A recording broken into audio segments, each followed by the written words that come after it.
So ọ bụrụ na o nwere onye ọbụla anyị na-enwere ya ogbu esemokwu ya takalọ ya onye ka aghara itinye family maka family ha sọpọtụ ya. I'm telling you. Onweghị onye na family ha sọpọtụ ihe ọ na-eme.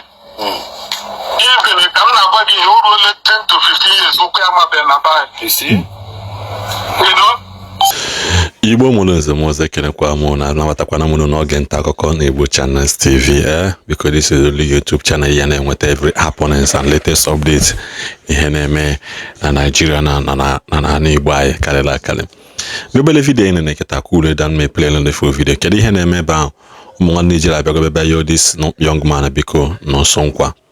Manager palele the man waiting no good and the man a couple knowing fully well that one them mother and they cannot gonna go up on and the ijime here can work a kadimba see.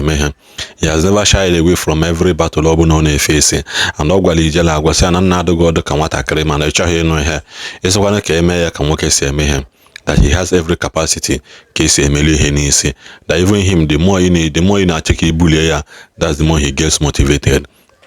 So mgbe ụmụ nwanne Ijele fọchakara tinisi aga na onye fuli welo dị mmadụ nọ nso nkwa bụrụ onye ndị Igbo ji eje mba bụrụkwa onye ndị obodo ji eje mba ha wee sị gịnị ka ha kpọọ ya wee mee gịnị ka esetụlụ onye bụ okwu exclusively ụmụ nwanne mere advice na ha support her some of the iji agwọ Ijele na-eje and they are never in support of him ịkpali ndị Igbo and come and become the enemy number one ndị Igbo nwe mana n'ọbụ na o si na dị ha na ya because onye ọbụla Ijele na-eme ihe nyere na abụ deal with Ijele ka personally case deal ihe that's happen family na the family adero involved akwụkwọ anụ akọ were na dive nwesa ka clear kwa the end concerning the fake news na gala na ndị unknown government ndị oji egbe eje na n'Igbo anwụchikọrọ Ijele na be ukwu bụ ezigbote asị dị oke mkpa biko ka ị na-enweta vidio ya ka bara subscribe biko nwakọrọ nke kacha dị mkpa ị na-subscribe ị na-share vidio na-atụsị ya ka onye ọzọ na-afụ eziokwu pụrụ iche nke na-afụ na channel ya and biko ị na-comment ime comment gị ka ọ dị nke ka ọ bụrụ sọsọ anyị nwe na-agụ enwekwa na ndị ọzọ na-agụ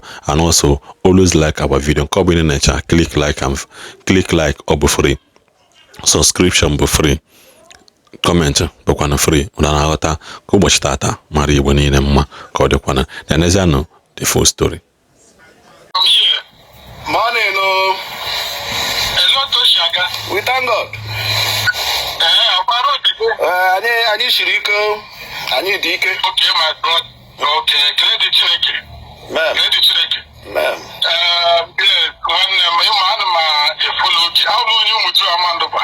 Okay. Family of people, you know. Okay, sir. Last time ago, you know, I make a your program, you know. Last time ago, I was getting element about Chukwuka. Yes. Otoji Abagwa. One name working in Kewezu, that boy. I had the Catalan author. From the one who between here come for us, my junior brother, Oale, na eba onaga uzade. You have to okay against. Maneo manaya, on the family ni le utaka jade. So, obro no onye ola ye na enwere ogbu esemokwu ya takalọ ya onye ka aghara itinye family maka family ha support ya. All right. I'm telling you. All right. Onweghị onye na family ha support ihe ọ na-eme. Even ka m na-agwa gị ihe o ruole 10 to 15 years ụkwụ ya mabeghị na baị. You see? You know? So nwanne o wetere m na oshiretere gị ịdọ ị na-alament o wetere m my way self ka ọ ga-ewu m depụta were ekwensu. Ka e wee soro m gbasa ozi na famili anyị enweghị mgbe anyị ji sọpọt enyi nwoke a ihe ụlọ na-eme ọrụ isi ka ọ na-eme ofu onye vileji anyị ma akwụkwọ famili sọpọt ya. So nwanne oge a ka o si dị oge a ka o si dị adị m sori na ọ takọga gị enweghị ọbanye dị happy about that mana ihe m gwara gị na wo the situation nọ. Thank you, sir. You got that? Okay, my brother. Oh, yes, my body. One email. Oh, yeah, they are going to support you. You know, Baga, you now Baga, or Kulu. Who do you want to from this boy? Let me be a for his actions like this from the one who be here. So, Umudu at the whole, we're already happy with this, Bobo. I'm telling you the part. I'm telling you the part. Mpaya would the love born of Manam. I'm telling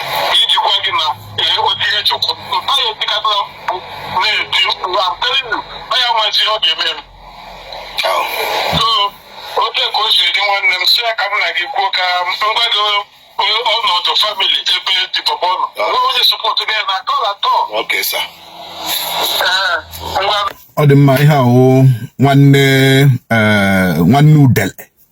Udele nwanne nwoke on behalf of the family apologized to Nonsonkwa na the terrible attitude and iberibe Udele daga n'oji Nonsonkwa emege content, you know. So ọ ijikwa gị na mụ Udele ahụ the same class, mụ Udele ahụ na the same level. Unwekwene ka money ga-eshi na the same level no wake mana ọwa ọzọ mụ na-enweghị ike. So why I keep reacting to ihe ọ na-ekwu ka unu hapụ iche na ọwa eziokwu ka ọ na-ekwu, because ndị be anyị sị na ọgbara nkịtị kwere ekwe dobi so ọgbara nkịtị kwere ekwe. So if he fire, I will fire back. If he lambast, I will lambast back.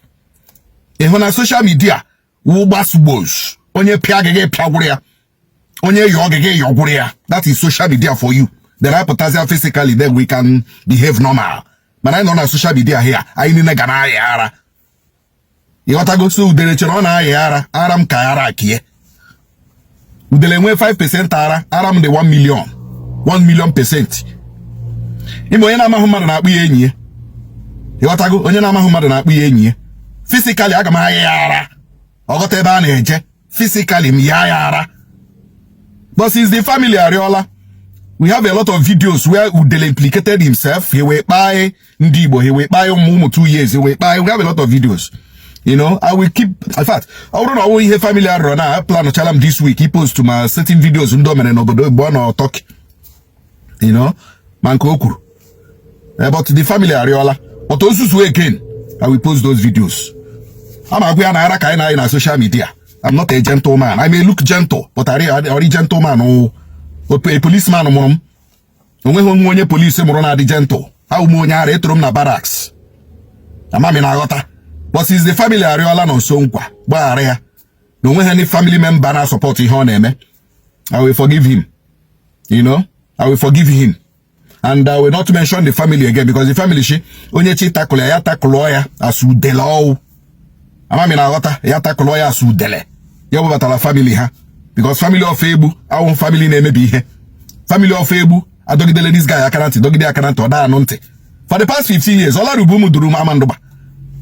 For the past 15 years, with the Lala Rubulon, I will go to his father's house. Very soon, I got a video. No Mudramandoba. Jinde Mado. Udele. Yes, I will go to Mudramandoba. I'm a Ganu Lumpia. Ulumpia on Alabe for 50 years. No one on Sonkwa. Gaija kam garuli en Ulumpia. Ona weara. Au monyara o. I demand. I'm my. So each any social media gives you sola. Abagen kete. Owo mu o. Ama ikwa sagara guy. Ife na amakurole nginelu guy. Ina otebem na eje. Oh yes. Ichere ma ihe. Mana onwe ihe ma. The family has showed displeasure or disgruntledness at what you do, you know. But I want to tell you, Ogumona ge bibe, Udele, Ogumona ge personally, Ogumona ge bibe. It's okay, yala na social media. Yala, well. And I'm waiting for you to reply to this video. Udele, and me chegi ke reply at this video. So mother don't be replying that anumpam. Don't be replying. No, I na yala na social media. Araka ina ba here. Omonye no social media here ishere. We are all mad. We are all colos. Omonye ishere na social media. But I put that physical, we can pretend. Ni ishere anyema. Man, as far as social media is concerned. Nah, I chakwagara. Uyara. Then your family has abandoned you. What else do you have? Nonsense man.